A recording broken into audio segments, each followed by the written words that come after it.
I could have teased you with this, but no, I thought, let's just hit you between the eyes with it. So go on, go and have a look around. I'm just going to have a little moment to myself here.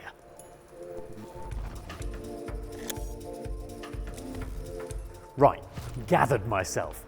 Welcome to Ferrari's XX Fantasyland, from FXX to SF90 XX and beyond, into the world of fairy tales and make-believe, where Ferrari will build you your own Le Mans winner. And yes, that really is this year's Le Mans winner. So join us for Top Gear, XX rated. Right, promise I won't do that again. The only thing I'll be cavorting with today is the Cavallino Rampante. So, XX. These cars are the rarest of the rare, nothing less than Ferrari's holy of holies. You can join a waiting list and buy a Pura Sangue or a 296, but to own one of these, you had to be invited. And to be invited, you needed to be a very good customer.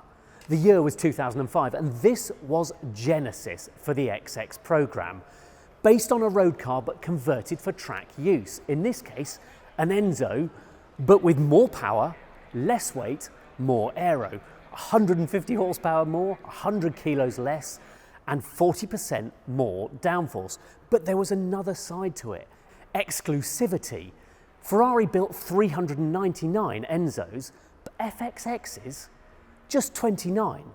Actually, sorry, 30. They built another one for a chap called Michael Schumacher. But before we go any further, we need to answer a question. What the XX is XX? It's too simplistic to say it's just a way of prizing money out of rich people. XX was quietly revolutionary. The cars were track only and ultra exclusive, but Ferrari's real genius was creating a whole events environment around them. Owning a car was a ticket to the club. But while customers get loads out of it, they also put something back. Ferrari's line was that these cars and their owners were helping to develop the next generation of cars, a sort of magnanimous trickle-down effect from billionaire to millionaire. Any truth in that? Some, possibly, but here's an alternative viewpoint. Knowing how your customers drive your cars is useful. Ferrari's test drivers are very handy, so getting some, shall we say, more diverse data tells the engineers how people who aren't Ferrari test drivers drive the cars. Genius move. Conduct customer clinics, get the customers to pay for them. Would you feel exploited? Would you care? Not really, because you get to own a proper Outer Limits prototype. The regular Enzo wasn't pretty, and this doubled down. It is boxy and wild, almost brutalist in all its cut angles and everything, but loads of cool motorsport stuff like the plexiglass windows and the fuel filler, and having the massive 6.2 litre V12 on display. And just look at the aero round the back. It's a terrific looking thing. After a couple of years, Ferrari upgraded it, and it became the FXX Evo. There were some aero adjustments, but the main enhancements were mechanical. The gearshift speed dropped from 100 milliseconds to 60, and the engine revved 1000 RPM higher, so power climbed from 790 to 850 horsepower. Right, let's put some facts on screen for you to pause on if you want, and we are going to move right down to the other end of the hall, because having started with the FXX, we're going to move on to talk about the 599 XX. Just not this one. We're going to start right down the far end, because this came along in 2010, the 599 XX. This one is a later car from 2011. Look at them all. I mean, just this room is absolutely bananas for as you back up through here. It just looks absolutely terrific. Anyway, this came along and it must have given owners a bit of a choice, because I expect a lot of people who had FXXs thought, I could have a 599 as well, because then I've got front-engined and mid-engined, and that's really cool. But anyway, I want to start right back here, because these little winglets with this lovely Korean flag and an excellent name on the side, this is the original one from 2010. However, only a year later, Ferrari upgraded it. And look, here's something to look at. Look down here, nothing down there, right? You go around this way, I'm coming round here. Look on this one, side exit exhausts. That's just terrific. Now this one is the Evo car, and not only do you get side exhaust, you get a much bigger rear wing. And that was the main story here. Power only went up from 720 to 740 horsepower, but downforce went up from 280 with the little winglets to 440 kilos at 124 miles an hour, largely thanks to this giant rear wing, which also had DRS in it. This little winglet here flips up and down. And more downforce meant faster lap times, a second faster around Fiorano, which is just the other side of those windows out there, and 13 seconds faster around the Nürburgring. 6:58 for the regular XX fell to 6:45 for the XX Evo. Right, now very carefully we're going to slide around this FXX in the middle here, looking properly cool, and start with something potentially even cooler. And we're going to go all the way back down because there are 6 FXXKs lined up here, and they just look absolutely stunning. But anyway, FXXK, naming genius Ferrari, because the K introduced something new for the XX program. It stood for KERS, hybrid. And this was taken not from the LaFerrari road car, but from the Formula One program, so it was more efficient and more powerful. These things develop 1,036 horsepower. They are monsters, and I happen to think about the best looking road-based track car I've ever seen. Now, I'm not going to pretend to know anything about what's going on with all the aerodynamics on the back of this, but doesn't it look fantastic? I mean, look at these extra bits put on here and these huge diffuser with these vanes and things.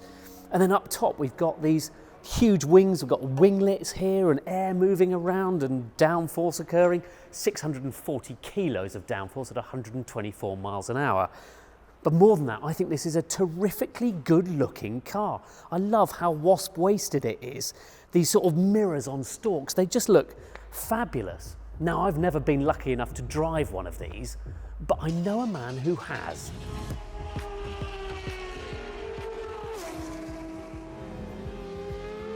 This is a very, very, very good reason to get rich, this car.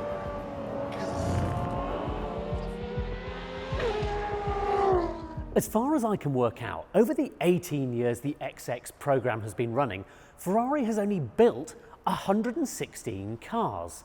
Which brings me on to this, because now they're about to build 10 times that number of a single car, which surely undermines the whole XX exclusivity thing, which is hard to say. The SF90 XX is Ferrari's first road legal XX.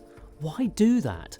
Sticking the XX badge on may add cachet to the SF90, but it dilutes and diminishes the XX brand. It's hard to come to any other conclusion than the SF90 mustn't be selling well, and this gives it a boost. Ferrari is going to build 1,398 of these. 599 of them are going to be convertible spiders. If you own a genuine XX, you'd rightfully be pissed off at this interloper. It's an XX in name only, and it's not eligible for XX program events. I think the engineering prowess that's got into it is impressive, but even so, it doesn't have the leap in lap time you expect. It's hugely fast, and what it can do on a road tyre around Fiorano is frankly staggering. A 1 minute 17.3 lap time is just 3/10 shy of a slick-shod and 400 kilo lighter FXX. But is it a fit and proper XX? No. So what does Ferrari do to keep its very best customers on side? It goes one step beyond. Now, Ferrari has already done this, of course. The F1 Clienti program allows you to own and drive your own Formula One car. Well, now you can have your own endurance racer. After XX comes P, the 499P Modificata, of which this, as we've said already, isn't one. This is the actual Le Mans winner, but the Modificata won't be very different at all, and will actually have more power. The race car isn't allowed to use its electric front axle until above 190 kilometers an hour. The Modificata will have the extra 160 bhp of boost at all speeds. Ferrari hasn't yet said how many will be built, but has pointed out that the £4.4 million list price will cover 2 years of the programme, including maintenance and an engineering team. It won't, however, enable you to stand on a podium and lift a trophy. And here they are, the race-winning trophies from this year's Le Mans, the one they hand out on the podium, and the rather flashy bowl presented by President Macron. But today isn't about the race wins, it's about the XX cars. So I want you to come this way, past the Spiral Trophy, which is another Le Mans thing. It lists all the race winners back to 1923, because we're going up the stairs to take in a view, because from where I'm standing, the XX legacy is one to be proud of.